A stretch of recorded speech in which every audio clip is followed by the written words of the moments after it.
Well, one of our young followers, whose mum and dad have bought a block of land here, asked, for a school, how do you start work on a plantation?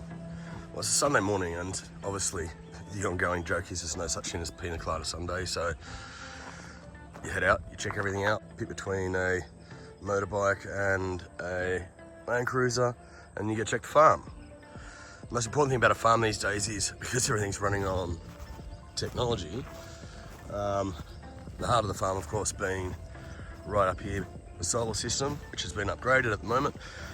And of course, it's bloody expensive because we have to run the generator in the mornings at the moment while we've got all the hydroponic pumps running, but that should be rectified very soon. So for me, I'm going for my walk this morning. A mate of mine down in Vila, Ivor from No. 1 Cafe, gets down there, great food. Bought me a new pair of running shoes. I'm not sure if they're meant to be worn on the moon or actually used, but they certainly feel comfortable. And this is sort of it. You just, you hear the generator in the background's running. I obviously did that at 5 o'clock this morning. On the way back, we turned that off. The cattle have got water, so I don't have to worry about that. Staff are all still asleep, I hope. I believe they're all up late last night having a bit of a party. My son and his friends were all down on the beach having fires. And we come up here to Coconut Drive, which leads down to the subdivision along the coast that we have. There's 80 odd blocks of waterfront land for sale down there. This works. This is a bit that I truly love. Okay, so you got the sun coming up over there.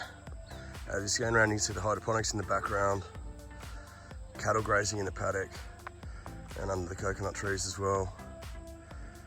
And it's just mornings like this, it's just absolutely amazingly beautiful. But with everything at beauty, it comes at a cost and an expense. There's still work to be done. Hydroponics, I don't know if it's a fool's errand, if I actually make money out of it or not, to be quite honest. I must do because we keep doing it. And we seem to be bloody good at it. But when we get to hydroponics, there's some things I can show you, I can't show you, because we've got a new way of growing tomatoes, which quite frankly, I don't know why no one else in Vanuatu can do it. But intellectual property, so to speak. I'm always going to say good morning to the ladies. Morning, ladies. All quietly sitting down, and it is super cool this morning, so everybody's relaxed. I mean, this is why you live here. I couldn't do town. I mean, I detest town, I hate town, but this is why we live here. Just absolutely beautiful. And to kick it off, there's a pico plant, 2 pico plants right next to my main road, which any farmer that watches this will know is incredibly bad. They should be pulled out, but always the last thing to do. But as you see, the rest of the farm's clean, so life goes on. Okay, now the bits of the hydroponics I can't show, gotta turn off the camera because it's special. Beautiful lettuce, it's heading down to Bon Marché in Port Vila. But sadly, folks, apart from that, we can't show you anything else in the hydroponics anymore because the technology we're using, I don't believe anyone else in the South Pacific's using it. And apart from it just being a beautiful location and knowing that it's fresh and it's down in Bon Marché every Friday and at Ivan's Cafe, we simply cannot show you anymore. So my marketing for the hydroponics is kind of gone. The reason for the secrecy of the hydroponics is simply that. We've finally got tomatoes to grow perfectly in Vanuatu, and anybody that knows about growing tomatoes in Vanuatu knows it's actually not that easy. So that's all we can show you with tomatoes, but the capsicum and the aubergine and everything else we cannot show you, or we won't show you. You'll just have to see them fresh in Bon Marché. And when the food truck reopens in Santo, as soon as they finish the roads, which I hear doing great. What we can show up here is a beautiful mint and the shallots growing in the background. Absolutely spectacular. Of course, a quick check of the paddock. Those weeds out there we sprayed yesterday. We don't actually like using spray, so we spot spray, but we have to get rid of them. It's called pico, it's horrible shit, it grows everywhere. And the girls are looking happy. We could use some more grass, but we're rotating now. Make David Russo happy. Tells me I don't work my cattle enough, he's probably right. But anyway, what a beautiful Sunday morning. Let's see if this mummy will come and say hello to us. She looks a little bit keen. Yeah, so they've come down heaps. They're not even scared of us anymore. 3 months ago they were a little bit flighty, but they're fine now. So we had a boost in hydroponics. As you've already seen, the girls are happy. Coconut trees are beautiful. Water, cattle have got.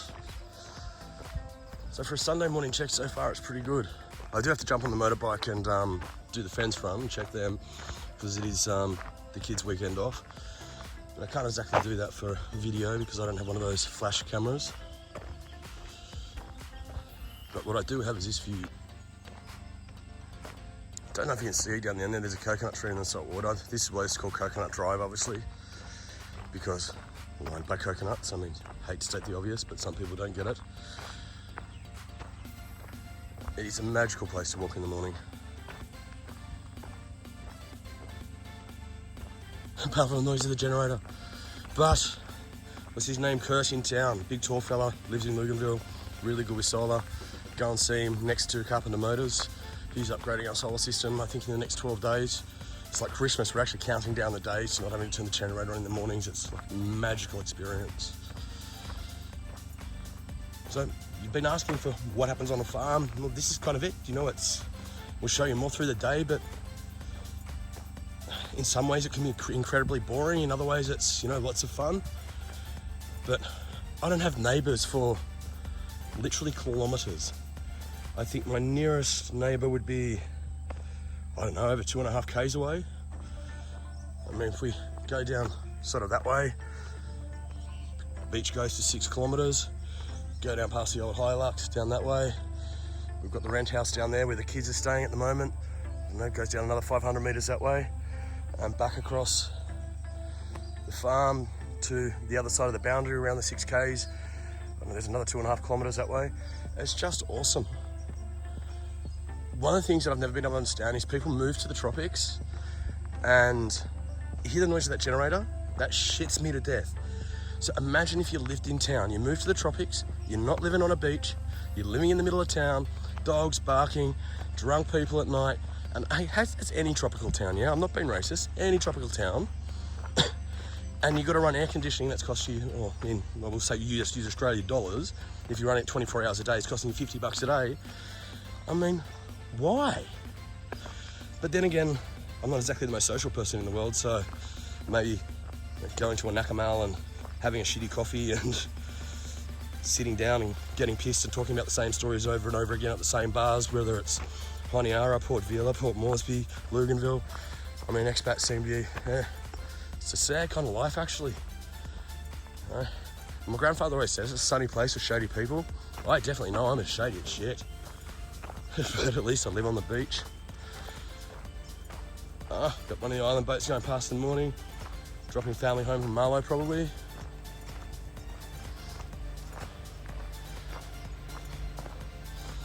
And as we swing around, we come to back to home. My son's house, which was meant to be finished a year ago, but of course not finished. A good builder, what is it called? Santo Construction, a guy named Kel in town. Hopefully he's going to come across and quite finish it off, or Kim Dim, one of the two. Because I just, too busy with the farm. It's just all those jobs that you're meant to do never get done. Even my own house, the renovations haven't been done. The rent houses are done, they're fine. But I'll rent houses, so holiday let houses, Airbnb, whatever you guys call them. But yeah, there's just never time. It's just always something else to do. So what I was saying before on the farm, it can be boring sometimes. It seems to be bloody busy. And that motorbike and its 3 friends, ooh, that makes life a hell of a lot more fun. But now it's time for morning coffee. And you've all seen this view a million times, so I don't need to introduce Lapita Beach again. Well, obviously I just did. But this is where morning coffee starts. And it's a cracker morning. I am, by the way, Ivan, #1 Cafe. The shoes are awesome, they are so comfortable. So everybody, we'll figure out what we're gonna do today. We're probably gonna go down to Nemo Bay and have a barbecue with the kids and check out the farm and show you what a Sunday's like. Oh, quick, let's see if we get this. Look at the mungro. The bait fish are swimming just down there.